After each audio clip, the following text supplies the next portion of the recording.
Lietuvos pieno rinkoje susiklostė labai prasta situacija, jau kelinti metai kainos krenta ir reikalingi ryškus, aiškus Lietuvos valdžios sprendimai, kurių nėra.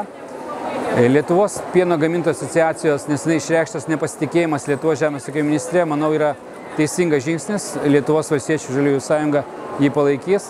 ES parlamente mūsų parlamento narys Bronius Ropė daro viską, kas įmanoma, ir tie sprendimai ES parlamento ir komisijos, kurie šiek tiek lengvina Lietuvos pieno gamintojų situaciją, yra šiandien labai svarbus. Tiesiog jų neužtenka.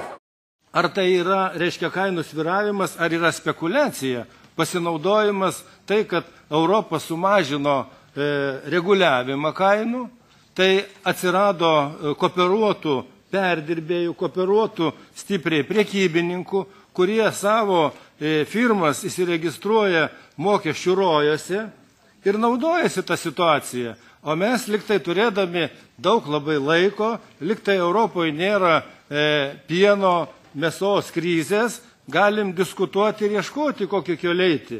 Bet šiandieną juk tūkstančiai ūkininkų už mūsų nugaros, kurie nežino, kaip jiem ūkininkauti. Rinkimės kažkokį tai mechanizmą, ar tai rizikos draudimą papildomą prie išmokos ir įvedinėkim greičiau tą rizikos draudimą, kad žmonės žinotų, kad jų rizika bus apdrausta. Kitaip mes, reiškia, toliau skatinsim išvykimą iš kaimo, toliau, reiškia, nepritrauksim jaunimo, jeigu nematys perspektyvos. Ačiū.